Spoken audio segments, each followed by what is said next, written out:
Good morning friend. कल हमने CF की मिक्स केसेस देखा था। पहली दूसरी मिक्स अकेला ए है, रूट्स आर रियल डिफरेंट, दो नंबर सारखे सारखे, रूट्स आर रियल इक्वल, तो सीएफ कैसे लिखते हैं। और उसका एक एग्जांपल भी देखा था जिसमें 1 2 2 रूट आए थे। कैल्सी ने 1 2 दिखाए थे, जो आखिरी में 2 आया था वो रिपीट हुआ था। अब आज हम तीसरी केस पे देखेंगे एग्जांपल। पहली तीसरी मिक्स अकेला A, roots are real different है, alpha plus minus I beta roots are real and complex है, तो उसका सीएफ कैसे लिखेंगे। तो एट अ टाइम आपको एक पे ध्यान देना है। आप इसको देखो, इसको भूल जाओ। अब अकेला ए आया तो रूट्स आर रियल डिफरेंट है, तो सीएफ कैसे लिखते हैं आपको मालूम है, c1 e to the power x। ये और बोले तो प्लस। अल्फा प्लस माइनस आई बीटा आया तो सीएफ कैसे लिखते हो आपको पता है, e to the power alpha x। c1 नहीं लिख सकते फ्रेंड, c1 आप यूज कर चुके हो। कांस्टेंट जिंदगी में रिपीट नहीं होता, ये मेरी बात पत्थर पे लकीर समझ के याद करो। तो c2 cos beta x plus c3 sin beta x। तो हमने ये एग्जांपल देखा था -1, ये रूट्स आर रियल डिफरेंट है, ये अल्फा प्लस माइनस आई बीटा, ये रूट्स आर रियल कॉम्प्लेक्स है। तो अकेला a है, रूट्स आर रियल डिफरेंट, तो सीएफ कैसे लिखते हैं, तो c1 e to the power ax, a की वैल्यू -1, फिर plus e to the power alpha x, alpha की वैल्यू 2 है, e to the power 2x। c1 use हो गया, c2 cos बीटा, बीटा की वैल्यू 3 है, c2 cos 3x plus c3 sin 3x। अब ये दो एग्जांपल और है, इसको प्रेजेंटेशन से कैसे रन करना देख लीजिए। फर्स्ट सॉल्यूशन, हर गणित की शुरुआत फिक्स है, given linear differential equation is, problem जैसा है तैसा। क्या ये प्रॉब्लम फॉर्म में है? यस। क्वेश्चन में कैपिटल डी है, मतलब फॉर्म में है। फॉर्म में रहने के बाद सीएफ भी निकालना पड़ता है और पीआई। तो सीएफ निकालने के लिए हमको चाहिए ऑक्सिलरी इक्वेशन, बोले तो F of D equals to 0, तो D cube plus D equal to 0। फिर अब इसको गौर से देखो, गौर से, तो डी इधर भी है इधर भी है, तो जो चीज सब में रहती है उसको लो कॉमन। इसके पास 3 है, एक कॉमन हो गया तो 2 बचे। ये गरीब के पास एक ही था तो कॉमन में गया, तो मल्टीप्लाई में कुछ नहीं बचा तो 1। तो इसके दो फैक्टर हो गए, एक हो गए d इक्वल टू 0 और एक d square plus 1 equal to 0। अब ये प्लस का 1 इधर जाके -1 होता है, और आप लोगों को पता है i की वैल्यू अंडर रूट -1, तो i स्क्वायर की वैल्यू -1 होती है, ये ध्यान में रखिए। तो ये d square is equal to i square हो गया, तो d is equal to plus minus i। समझो ये d स्क्वायर प्लस 4 रहता था, तो ये प्लस 4 उधर जाके -4 होता था। -4 को आप लिख सकते हैं 4 इंटू -1 बोले तो i स्क्वायर, और ये d स्क्वायर इक्वल टू होता था, तो d is equal to plus minus 2i होता था। 4 का स्क्वायर रूट 2, i स्क्वायर का square root 9। d square plus 9 आया तो 9 का स्क्वायर रूट 3 होता था, तो इसका रूट प्लस माइनस 3i आता। आप ये कैलसी में भी निकाल सकते हैं। बोर्ड सेटअप में जाओ, 5 नंबर पे इक्वेशन है, 3 नंबर पे स्क्वायर वाला, d स्क्वायर का कोएफिशिएंट 1 डालिए, प्लस में d की टर्म नहीं है तो 0d फिर 1 डालिए। मल्टीप्लाई में कुछ नहीं रहा तो 1 रहता, और प्लस और माइनस में कुछ नहीं रहा तो बाय डिफॉल्ट 0 रहता। तो फिर कैलसी में आपको प्लस माइनस i और ये d इक्वल टू 0 मिलेगा।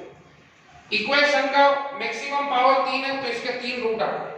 ये अकेला a, roots are real different, ये अल्फा प्लस माइनस आई बीटा, ये रूट्स आर रियल कॉम्प्लेक्स। ठीक है फ्रेंड। तो सीएफ की पहली तीसरी केस मिक्स लगेगी। तो अकेला a आया तो सीएफ लिखते c1 e to the power ax, a की वैल्यू 0। फिर अल्फा प्लस माइनस आई बीटा आया तो सीएफ लिखते e to the power alpha x, alpha की वैल्यू 0, तो e to the power 0x।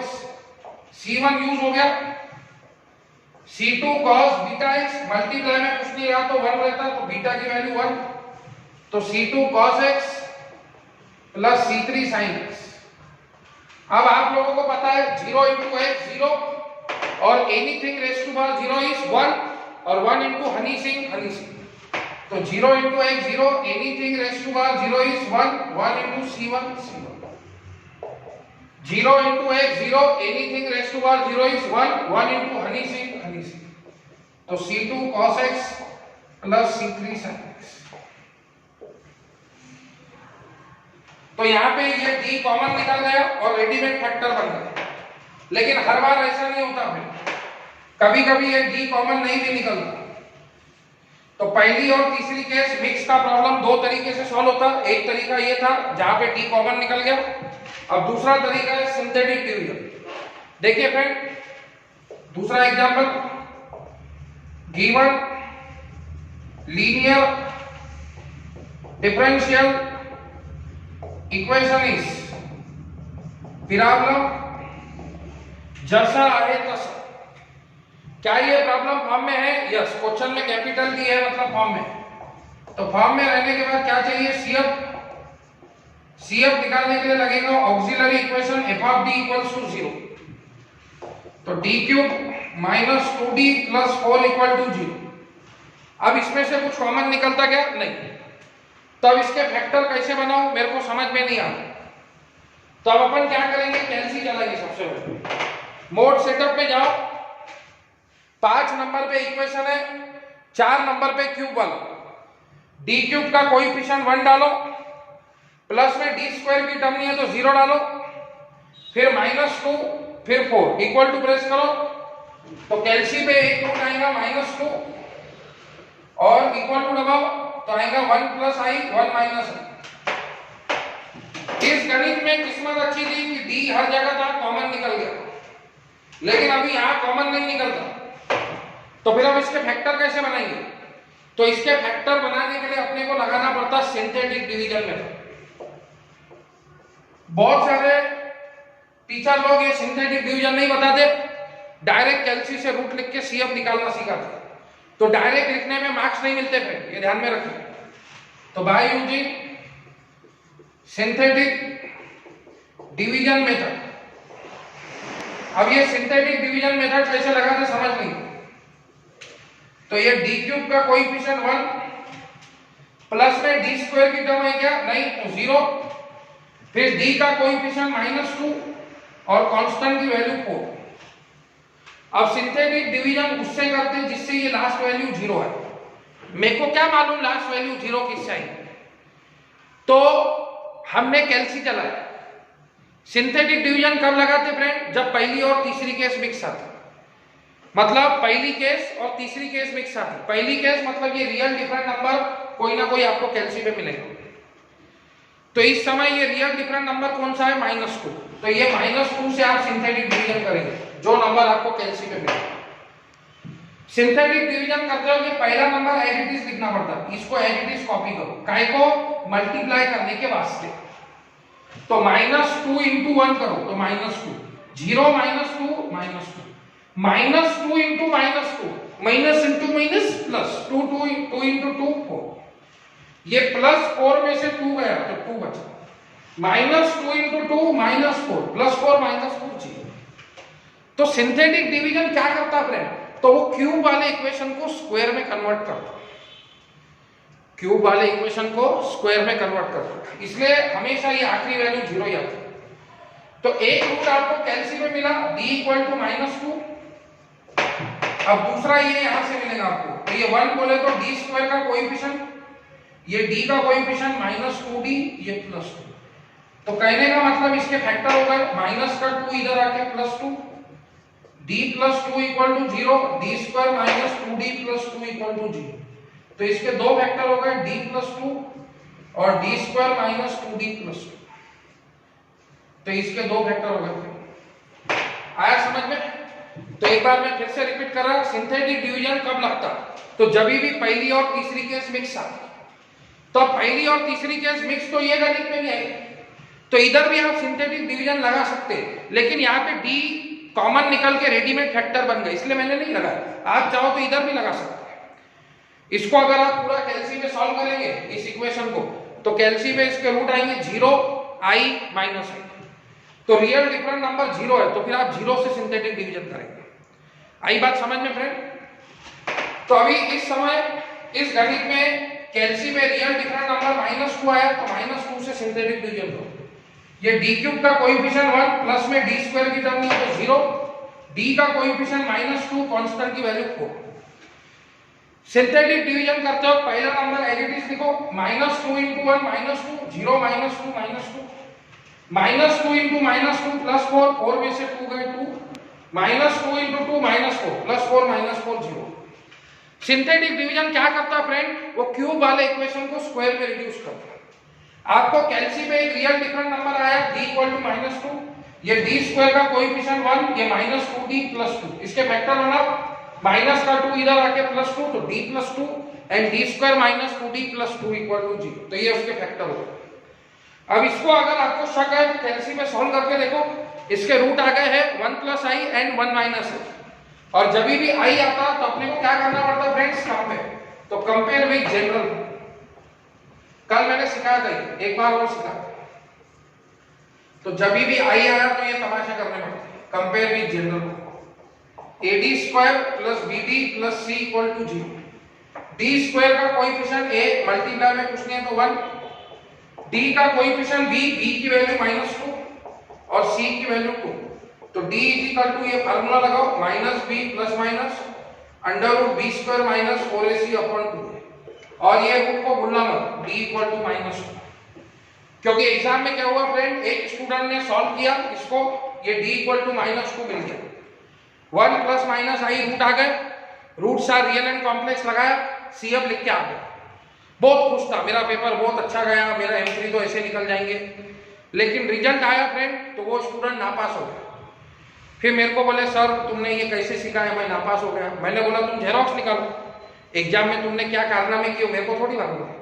Xerox निकाला तो वो उसने जेरॉक्स में देखा, तो देखने के बाद उसकी हाथ नहीं रही, देखने के बाद कि ये d = -2 वो लिखना भूल गया था।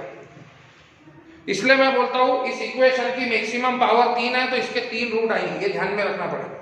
तो वो -2 भूल गया तो उसने बद्दुआ दे दी, फिर उसका विषय गंभीर, पेपर दे, तो इसको भूलना नहीं तो ये बद्दुआ दे देगा।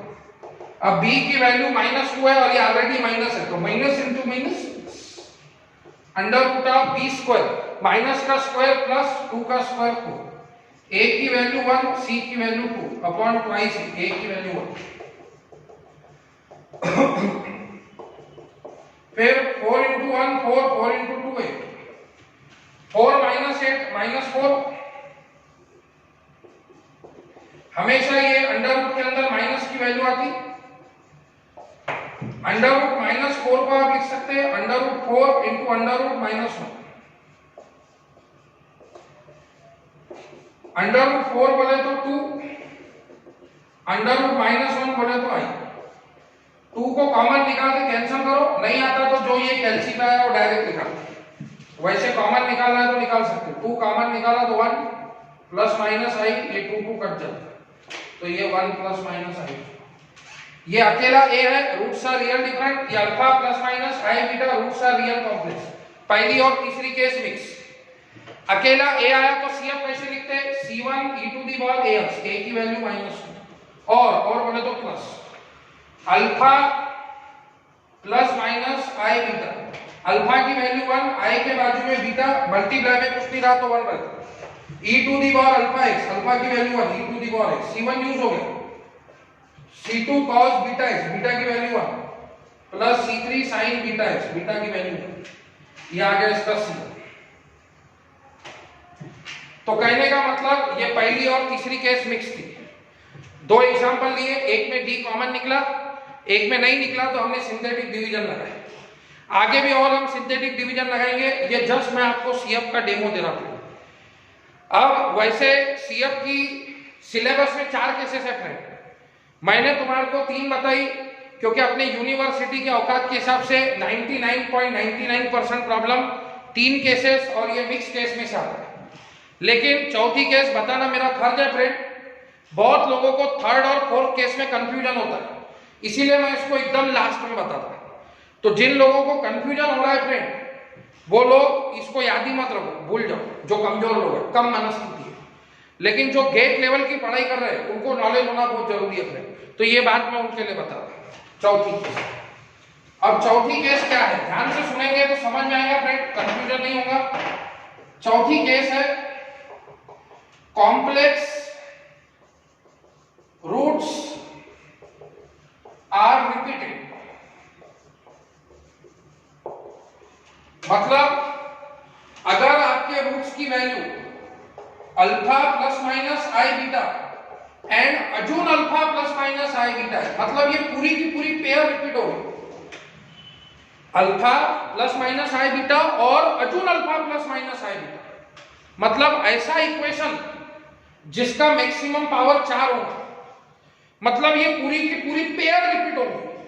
अगर अल्फा प्लस माइनस आई बीटा आ रहा सिर्फ जैसे 2 प्लस माइनस 3i, तो हम थर्ड केस लगाते हैं, लेकिन 2 plus minus 3i and again 2 plus minus 3i, तो ऐसे समय में सीएफ की चौथी केस लगती है, कॉम्प्लेक्स रूट्स आर रिपीटेड। तो ऐसे इक्वेशंस बहुत रेयर रहते हैं जिसकी मैक्सिमम पावर 4 हो और 4 पावर होने के बाद ये रूट पूरी रिपीट हो, तो इसलिए ये केस बहुत रेयर लगते हैं। 2 बार रिपीट 3 बार भी हो सकते, 4 बार भी हो सकते हैं, लेकिन कम से कम 2 बार तो होंगे। जैसे अकेला a आया तो आप रूट आर रियल डिफरेंट लगाते, cf आएगा c1 e to the power x, लेकिन ऐसे 2 बार a रिपीट हो रहा तो फिर आप पहली केस नहीं लगा सकते, 2 बार a रिपीट हुआ तो आप सेकंड केस लगाते, e to the power x bracket में c1 प्लस c2x। तो ठीक उसी तरह ये अगर पूरी की पूरी पेयर 2 या 2 से ज्यादा बार रिपीट हो रही तो फिर आपको ये केस लगाना पड़ेगा। तब इस केस में cf का फॉर्मूला क्या है, ध्यान दीजिए friend, e to the power alpha x bracket में c1 plus c2x into cos beta x plus c3 plus c4x into sine beta x। समझ रहे हैं? एग्जाम्पल्स में अगर बताऊं, अगर आपकी root 2 plus minus 3i and अजून 2 प्लस माइनस 3i, तो अल्फा प्लस माइनस आई बीटा, तो अल्फा की वैल्यू 2, आई के वैल्यू में बीटा, बीटा की वैल्यू 3, तो CF हो जाएगा e to the power alpha x, alpha की value 2, e to the power 2x bracket में c1 plus c2x into cos beta x, beta की value 3 cos 3x plus c3 plus c4x into sin beta x, beta की value 3। आई बात समझ में friend? तो इसको बोलते हैं कॉम्प्लेक्स रूट्स आर रिपीटेड। अब कुछ लोग सवाल पूछते सर ये पेयर 3 बार रिपीट हो तो फिर क्या होगा, तो c1 plus c2x plus c3x square, ये वही रहेगा e to the power alpha x, ये वही रहेगा cos beta x sin beta, सिर्फ इधर चेंज होगा। 3 बार रिपीट हुई तो c1 plus c2x plus c3x square into cos beta x plus c4 plus c5x plus c6x square into sin beta x। जितने root आएंगे उतने कांस्टेंट, 3 बार पेयर रिपीट हो रही, एक पेयर में 2 रूट है, अल्फा प्लस आई बीटा, अल्फा माइनस आई beta, ऐसे एक पेयर में 2 रूट है, तो जितने रूट उतने कांस्टेंट आते हैं। तो उतना ज्यादा नहीं पूछेंगे, वो अपने सिलेबस के होगा, ज्यादा वो एक बार रिपीट पूछ सकते हैं। तो यह है कॉम्प्लेक्स रूट्स आर रिपीटेड।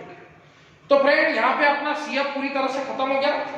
तो हर लीनियर डिफरेंशियल इक्वेशन की प्रॉब्लम डेफिनेशन फिक्स है, f of capital D y equal to f of x। जब तक ये लेसन चलेगा ये प्रॉब्लम डेफिनेशन याद रखो, फिर हर प्रॉब्लम का रहता सॉल्यूशन, हर तकलीफ का रहता इलाज। तो इसका सॉल्यूशन 2 बातों पे डिपेंड है, एक CF और एक PI। CF ऐसे अलग दुनिया है, अलग सॉल्व करना पड़ता, अब PI एक अलग दुनिया है, अलग सॉल्व करना पड़ता। अब हम PI की दुनिया में जाएंगे फ्रेंड। PI क्या है उसका जस्ट इंट्रोडक्शन देखेंगे और नेक्स्ट वीडियो लेक्चर में फिर हम ज्यादा गहराई में बात करेंगे। आज जस्ट मैं इंट्रोडक्टरी बात करूंगा। तो method for finding particular integral, जिसको शॉर्ट फॉर्म में हम PI बोलते हैं। तो PI को पढ़ाई करने के लिए 2 डिफरेंट मेथड्स हैं।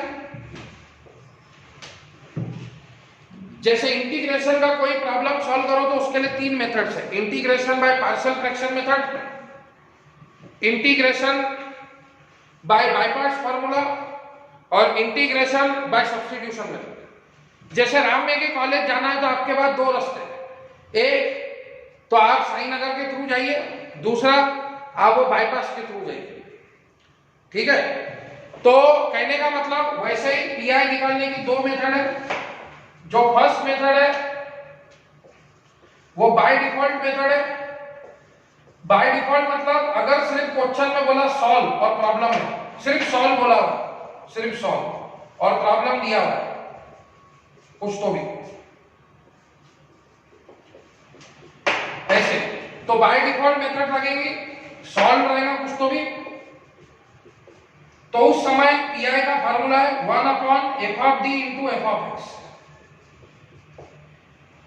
जैसे सीएफ निकालने के लिए आपको ऑक्सिलरी इक्वेशन लगता है f(d) = 0। विदाउट ऑक्सिलरी इक्वेशन आप सीएफ नहीं निकाल सकते। वैसे पीआई निकालने के लिए ये फार्मूला है 1/f(d) × f(x)। जैसे सीएफ में ये रूट्स के अलग अलग वैल्यू के हिसाब से तुम अलग अलग केस लगाते हैं। अच्छा, दोनों रूट रियल है, पॉइंट में नहीं है, दोनों भी दिखने में अलग अलग है, डिफरेंट है, तो आप रूट्स आर रियल डिफरेंट लगाते हैं। दोनों रूट दिखने में सारखे सारखे हैं तो रियल इक्वल लगाते हैं। आई आया आई तो थर्ड केस लगाते हैं, रूट्स आर रियल कॉम्प्लेक्स। तो जैसे सीएफ में रूट्स के अलग अलग वैल्यू के हिसाब से आप अलग अलग केसेस लगाते, वैसे पीआई की दुनिया में ये f(x) आपका हीरो है। इस f(x) की अलग अलग वैल्यू के हिसाब से आपको पीआई की 6 केसेस पढ़ने हैं। वो क्या है वो अपन नेक्स्ट वीडियो लेक्चर से देखेंगे। फिर दूसरा, कंपटीशन का जमाना है। एक मेथड के कंपटीशन में दूसरी मेथड रहती है, तो कंपटीशन का जमाना है। तो सेकंड मेथड हम देखेंगे वो है वीओपी, जिसको बोलते हैं वेरिएशन ऑफ पैरामीटर मेथड। और यहां पे आपको क्वेश्चन में लिखा रहेगा सॉल्व बाय वीओपी मेथड। तो अगर क्वेश्चन में ऐसे बोला है कि वीओपी मेथड से सॉल्व करो तो कंपलसरी आपको वीओपी मेथड ही अप्लाई करना पड़ेगा। लेकिन अगर क्वेश्चन में सिर्फ सॉल्व बोला है तो बाय डिफॉल्ट पदवी ये मेथड की है। तो हम पहले ये मेथड देखेंगे, इसकी 6 केसेस देखेंगे, उसके बाद हम वीओपी मेथड पढ़ेंगे। तो कंपटीशन का जमाना रहता है, एक मेथड के कंपटीशन में 2 मेथड्स हैं। तो पीआई निकालने के लिए हमको ये 2 मेथड की स्टडी करनी है। पहली मेथड का नाम है बाय डिफॉल्ट मेथड। इसका फार्मूला है 1/f(d) × f(x)। पीआई की दुनिया में ये f(x) आपका हीरो रहेगा। इसके अलग अलग वैल्यू के हिसाब से आप लोग अलग अलग केसेस पढ़ेंगे फ्रेंड्स। f(x) के वैल्यू के ऊपर से केस को पहचानो, स्टेप लगाओ, आंसर लेके जाओ। क्या बोला? f(x) की वैल्यू के ऊपर से केस को पहचानो, स्टेप लगाओ, आंसर लेके जाओ। तो फिलहाल हम लोग फर्स्ट मेथड शुरू करेंगे और फर्स्ट मेथड का फार्मूला है 1/f(d) × f(x)। जैसे सीएफ में ये रूट के अलग अलग वैल्यू के हिसाब से आप अलग अलग केसेस लगाते, अलग अलग सीएफ का फार्मूला लगाते, वैसे पीआई के दुनिया में ये f(x) की अलग अलग वैल्यू के हिसाब से आपको 6 केसेस पढ़नी है। Case 1, case 2। तो f(x) की वैल्यू के ऊपर से केस को पहचानो, फिर स्टेप लगाओ, फिर आंसर लेके आओ। अब अगर आपको चीजें समझ में आ रही तो ये चीज समझने के बाद नेक्स्ट क्वेश्चन अंदर में उठता कि f(x) की ऐसी क्या वैल्यू होंगी जिसको देख के हम फर्स्ट केस लगाएंगे, f(x) की ऐसी क्या वैल्यू होंगी जिसको देख के हमको सेकंड केस लगानी है। जैसे रूट्स की ऐसी क्या वैल्यू है जब रियल डिफरेंट लगेगा, तो a और b दोनों रूट रियल होना, पॉइंट में नहीं, दोनों दिखने में अलग अलग होगा। ऐसी रूट की क्या वैल्यू होगी जिसको सीएफ में रूट्स आर रियल इक्वल लगेगा, तो दोनों रूट सारखे सारखे होना, 2, 3 जो भी है, जितने भी रूट सारखे सारखे आएंगे उसके लिए सेकंड केस। ऐसी रूट की वैल्यू क्या रहेंगी जिसको देख के उसको रियल कॉम्प्लेक्स लगेगा, तो जिसमें आई दिखता, आई इमेजिनरी नंबर, जैसे ही आई दिखा आपको थर्ड केस लगानी पड़ेगी। तो वैसे ही ठीक पीआई की दुनिया है। तो नेक्स्ट वीडियो लेक्चर में मैं आपको बताऊंगा कि f(x) की ऐसी क्या वैल्यू रहेंगी जिसको देख के आप पीआई की फर्स्ट केस लगाएंगे, फिर उसको सॉल्व करने की स्टेप क्या रहेंगी, और फिर हम यूनिवर्सिटी लेवल पे पूरा 7 मार्क का प्रॉब्लम सॉल्व करेंगे जिसमें हम सीएफ भी निकालेंगे, पीआई भी निकालेंगे, दोनों चीजें निकालेंगे। लेकिन जब तक आप सीएफ के कुछ गणित प्रैक्टिस कीजिए फ्रेंड, मैं होमवर्क के लिए दे रहा हूं, मैं कल देना भूल गया था। d² dx² + 13 dy/dx + 36y = 0, ये सॉल्व कीजिए आप। d² dx² - 4y = 0। उसके बाद d² dx² + 4 dy/dx + 4y। फिर चौथा d³ + 4d² + 3d y = 0। फिर d³ - 6d² + 12d - 8 y = 0। 6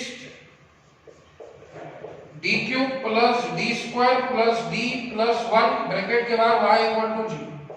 तो ये 7 गणित आपको होमवर्क रहेंगे फ्रेंड, आप कोशिश कीजिए, नहीं आया तो मेरे को डिफिकल्टी में पूछेगा।